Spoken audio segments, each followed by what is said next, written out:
All right, into the charts we go. We see Bitcoin with a pause day today. It did make a slightly higher high earlier this morning, but again has rolled over a little bit back below 28,000. Now the big news of this video is that per the other day, essentially yesterday, I did pull the trigger on a short on Bitcoin. And again, I talked about doing this right around that 28,500 level, mainly because, again, if we zoom out on the chart, this is a major pivot point. The lowest point during the 2021 bull market was right there at 28.5. That gives me a technical factor as to why I'm pulling the trigger at that specific level. Now, I did do it $50 below. That was basically because I wasn't 100% sure it would actually pierce 28,500. So I said, you know what, it's just a starter position anyways. Let's just get the foot in the water, or the toe in the water, if you will, and get on the short side. So far we're in the money ever so slightly on that short. I do want to be clear, there is still a chance it can push above this area and tag that 30,000 or pierce that 30,000 level. If you notice, the percentage of portfolio is only 2.5%. That gives me the ability to add multiple times if Bitcoin does push up a little bit more. My next addition would be once we get above 30,000. So if we break 30,000, I will add another 2.5% of portfolio and continue to inch in on the short side. All right, basically this is kind of, to me, this is a very big level. Anywhere between this area, you're basically talking 28.5 to about 31,000, which would be just above here, right into this area here. This is the biggest level Bitcoin has tested yet. I know that sounds a little crazy, but if you think about it, it makes a lot of sense. Number one, this is the big bull market push up, the pullback, and then this was the low area. So this makes sense that this is going to be a major resistance level as Bitcoin tries to get above that. It's going to have a lot of trouble psychologically getting through that level. In addition, we can see how the bearish flag pattern formed right here before breaking to the downside and kind of continuing down before floating back up here. So again, we have made it outside of this channel, but now we've come right into that first level here, and then second level will be right up here.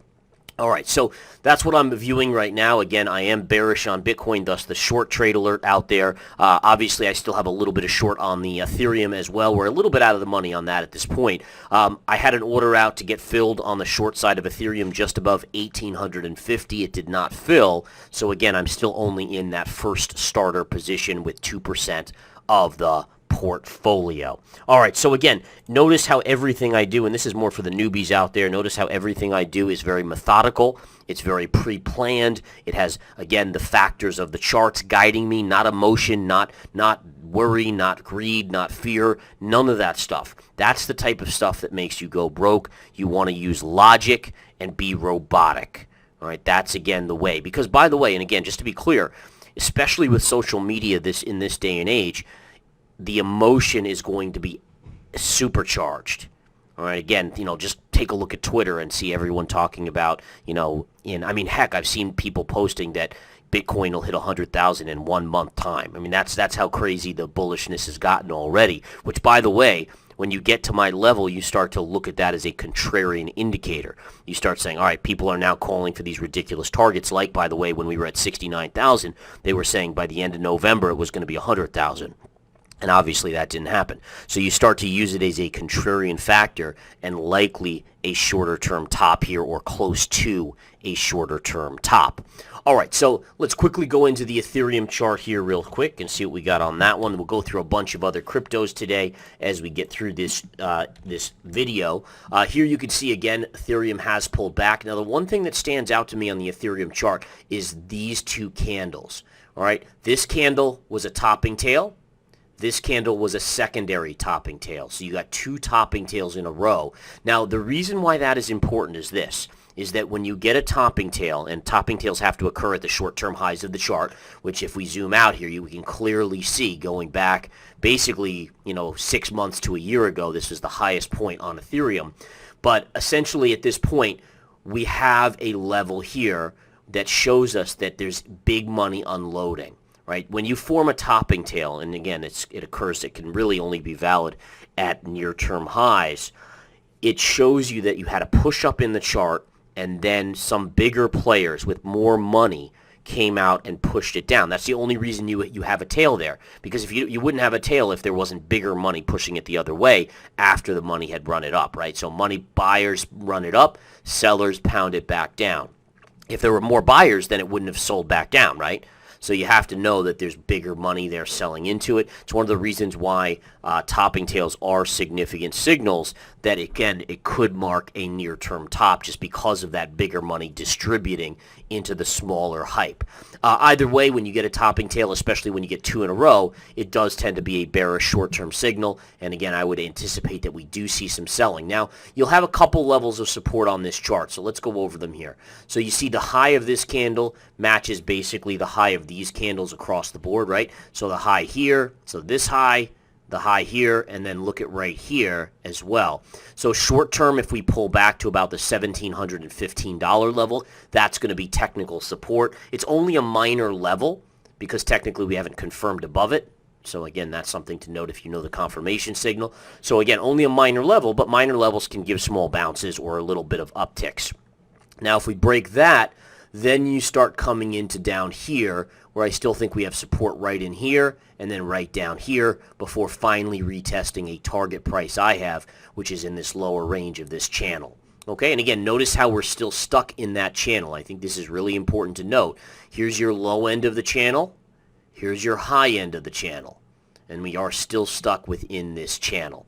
So again, the law of gravity or the law of charts still working to the effect that, again, at this point, you would assume you would fall back down to the lower end of the channel. Okay, so that's that chart right there. As again, we continue through, I do want to go over some other charts here on the day. And again, just kind of going through some other things here and kind of keeping an eye on things. But in general, what I would say is let's take a look at Binance real quick, see what we got on that one. BNB. And there we have it. And BNB is just consolidating here. I don't really see anything major yet. Remember, this was my shortable level a few days ago. I would have preferred if it went straight there. The fact that it's consolidating makes it so I probably would not short that level. And again, this is one of those preconceived misconceptions in trading, is that levels are valid no matter what. So please understand, from a technical standpoint, that's not true. A lot of people will be like, oh, you said, 3 months ago this was a good level, so should we trade it here? And the answer is no, because 3 months ago you had a time factor attached to it. If it takes that long to get there, if it takes even a different amount of time, it could change the chart. In this case, it is changing the chart. You're basically consolidating, which allows for energy to start building up when the price starts to go sideways. And so the key is, if you go sideways for a little while like this, then when it breaks up, it can actually go through that level. I don't know if it will, but it has that possibility to blow through. You don't want to necessarily short it right there. And again, I think that's such an important point to go over. Let's quickly take a look at XRP here. XRP had a little bit of an uptick and came right back in today. So yesterday it upticked, pierced this little bit of a channel here, and then came right back in. I don't see much on that chart in any way, shape, or form at this point in time. Cardano over the weekend had gotten as high as about 35 cents or so, even touching close to 36, and it's come right back in. I honestly don't see much on Cardano here at this point. Even this line now we can get rid of, frankly. Let me just try to give you some new lines here to watch. Let's remove this.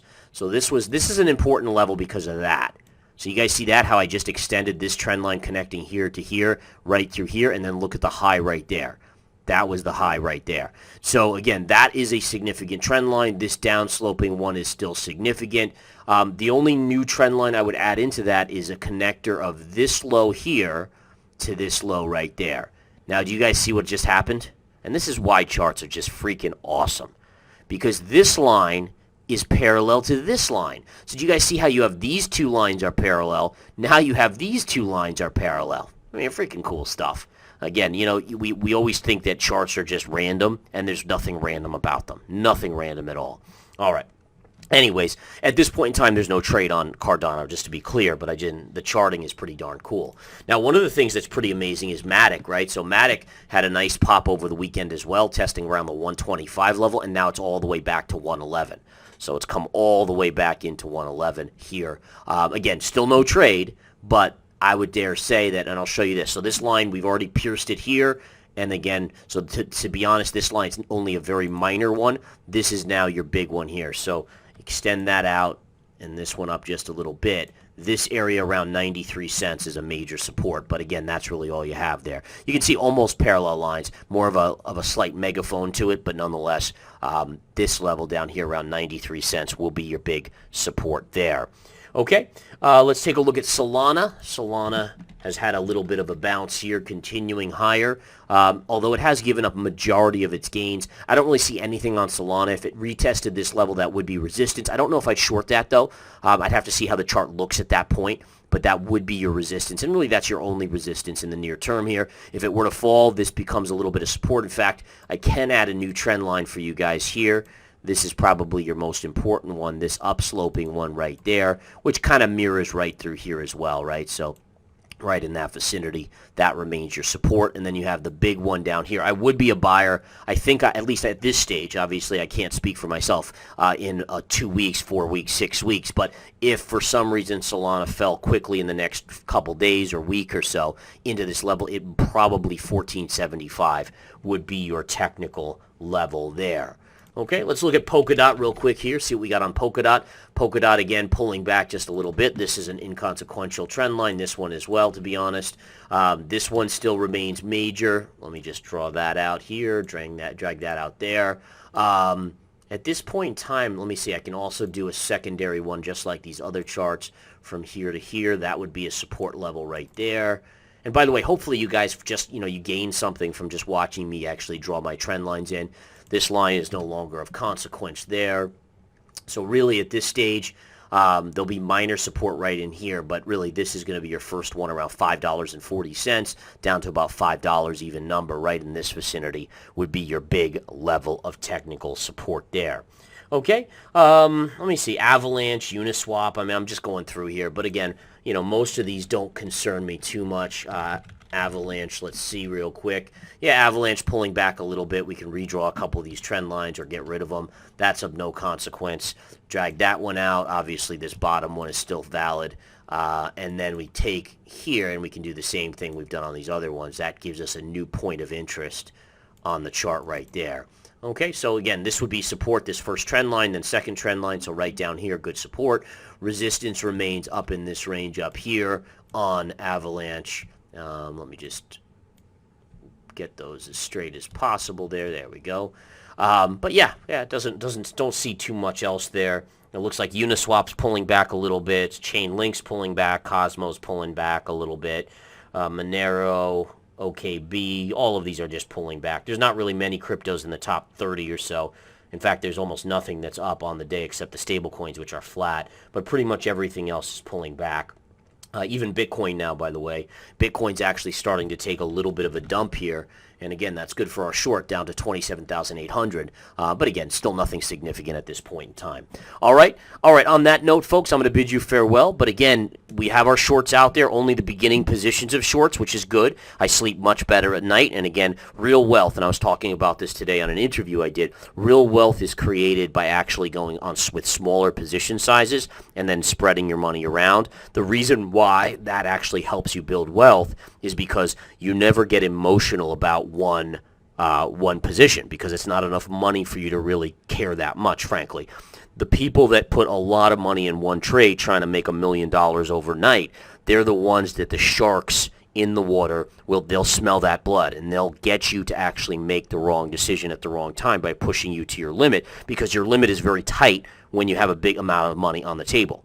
And so just remember that. It's just it's very liberating. Very, very liberating kind of thought process to think less is more in the investing game. You end up, again, and this is the key. Do you hear about these stories about people that made a ton of money on Dogecoin when it went up, 100x, 1,000x? Yeah, of course. Just like you hear about someone winning the lottery. But in reality, that's one person out of, 100,000 that lost money trying that same strategy. And so you have to kind of keep it in perspective. Is yeah, we can dream, and, there's nothing wrong with dreaming and buying a $1 or $2 lottery ticket, right? $1 or $2 doesn't break us, when we don't win it, and it's fun to dream. And so you can invest a tiny amount of money in some of these, long shots. But if you're trying to really build wealth, you have to do it the right way, and I think that's the most important thing. All right, you guys have a great one. I will talk to you soon. Take care.